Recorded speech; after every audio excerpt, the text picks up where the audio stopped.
For many Americans, the story of Audie Murphy is the story of impossible courage in impossible circumstances. Born in rural Texas during the Great Depression, Murphy was the son of sharecroppers. After his father abandoned the family and his mother died, the future war hero took responsibility for his siblings, working in cotton fields and using a rifle to put food on their table. Murphy's childhood was defined by poverty and resilience.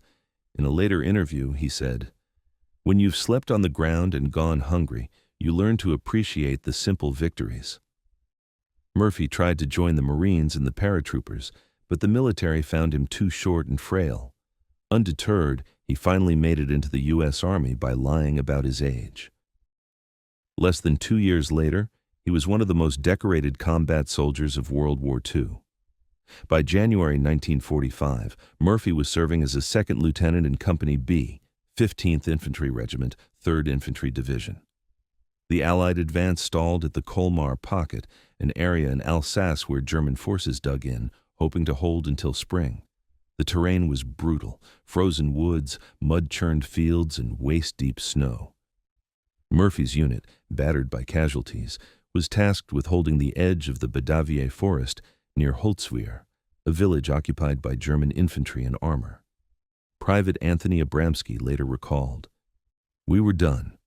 Most of us hadn't slept in 3 days. Cold K-rations, frostbitten feet, frozen guns. The ground was like iron.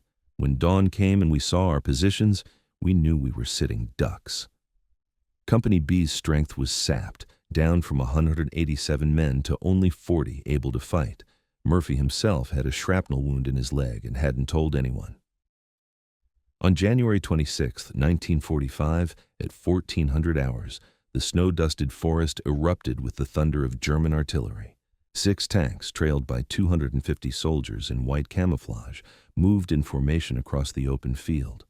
Murphy quickly assessed the situation. There were 2 M10 tank destroyers, the only real protection against the tanks, and infantry stretched thin along the edge of the woods.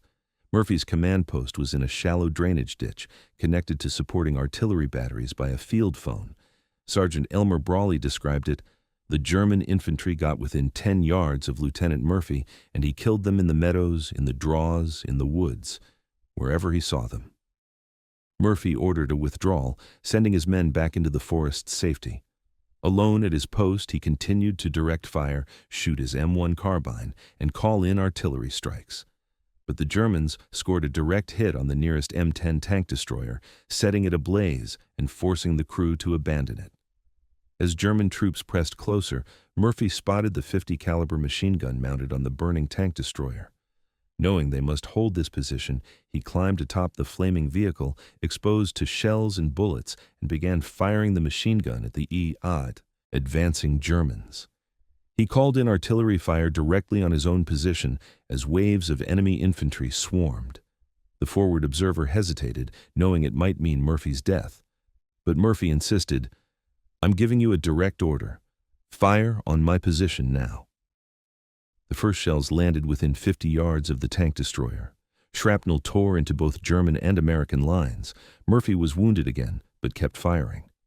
Charles Owen, a witness, said, "You could hear Lieutenant's .50 starting to slow down. He was running out of ammo. Some of the Germans must have figured it out and started rushing forward. Murphy grabbed his carbine and started picking them off with that." For over an hour, Murphy held off the German attack single-handedly. Enemy dead littered the field. Tanks eventually retreated. His courage broke the German momentum and allowed his unit to regroup for a counterattack. After hours of relentless fighting, reinforcements arrived, pushing the battered German forces back. Murphy, exhausted and wounded, finally descended from the burning tank. His actions had saved his company and possibly the entire division from collapse. Field reports estimated that Murphy's defense alone killed or wounded over 50 enemy soldiers and disrupted the German assault long enough for support to arrive. Medical officers treated Murphy's shrapnel wounds and frostbite, but he refused evacuation, insisting on staying with his men to fortify their position. Lieutenant Colonel Harry Kinnard later commented, "Audie's stand was a turning point. Without his courage, we might have lost the entire sector." For his extraordinary bravery, Murphy was awarded the Medal of Honor, the United States' highest military decoration for valor. The official citation highlighted his daring actions, stating, "With utter disregard for his personal safety, he voluntarily stayed at his exposed position and single-handedly halted the enemy attack." Murphy's award ceremony was held months later, where he received the medal from General Dwight D. Eisenhower himself.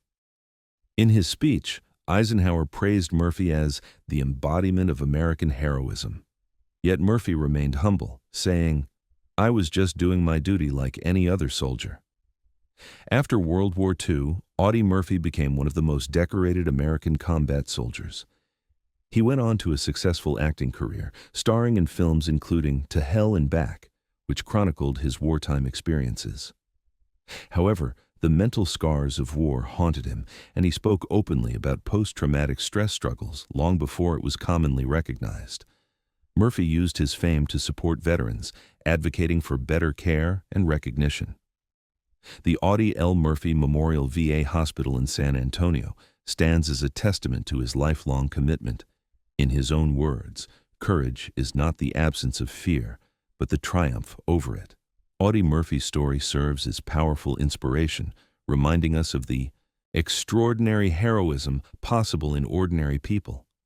His solitary stand against overwhelming odds is studied in military academies worldwide to illustrate leadership, bravery, and the human spirit's resilience. The frozen woods of Holtzwihr remain a silent witness to his courage, but the story lives on every time we remember the sacrifices made in the darkest hours of history. The tactical significance of Murphy's stand cannot be overstated. Facing a force more than 6 times his own, his decision to hold the burning tank destroyer position bought critical time for his unit and the entire Allied front. Military historians note Murphy's remarkable use of terrain and weaponry. The M10 tank destroyer's 50 caliber machine gun was normally a support weapon, but Murphy turned it into a lethal barricade. His ability to coordinate artillery strikes effectively turned the battlefield into a deadly trap for advancing German soldiers. Artillery spotter Sergeant Charles Austin described how Murphy's precise calls rained death on the enemy, catching them off guard and breaking their momentum. Murphy's comrades recount how his fearlessness inspired the entire battalion. Private Bill Simmons told a post-war interviewer, "We were inspired by Audie's determination. Even though most of us were scared out of our minds, his courage gave us hope to carry on." Lieutenant Kenneth Holland, who fought nearby that day, remembered how Murphy's stand appeared almost superhuman. "There were times when we thought he couldn't possibly hold out any longer, but he just kept firing and calling in fire missions. We owed him our lives." German soldiers who survived the battle spoke of their shock at being held back by a single defender. One German officer, interviewed decades later, reflected, "We had expected an easy sweep, but instead, a single American kept us pinned for hours, causing chaos and heavy losses. It was unlike anything we had experienced on the Western Front. This attests to the profound psychological impact Murphy had on the enemy, breaking the morale of an elite fighting force." Murphy struggled with the invisible wounds of combat.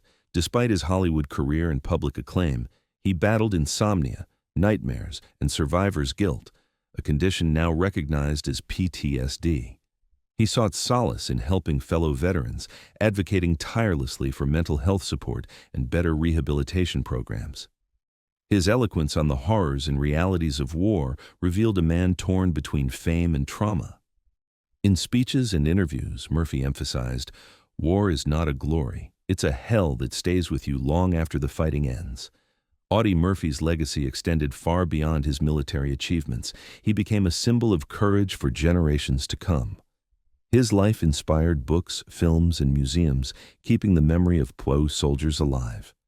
The Congressional Medal of Honor Society describes him as the greatest hero of WWII, whose story embodies the spirit of American resilience and sacrifice. His gravesite at Arlington National Cemetery is visited by thousands each year, a place for remembrance and reflection. Numerous schools and institutions bear his name, ensuring that young people remember the bravery and sacrifices of those who fought in faraway lands. Audie Murphy's story is a testament to the extraordinary potential for bravery in ordinary men. His stand on that burning tank destroyer teaches timeless lessons about leadership, sacrifice, and the power of will. It challenges us to consider the cost of freedom and the depth of commitment required to defend it. As historian Stephen Ambrose wrote, Murphy's courage was not born of invincibility. It was born of a steadfast resolve to protect his comrades, to hold the line no matter the odds. Murphy's legacy invites us all to reflect on the true meaning of heroism, not just on the battlefield, but in everyday courage to face adversity.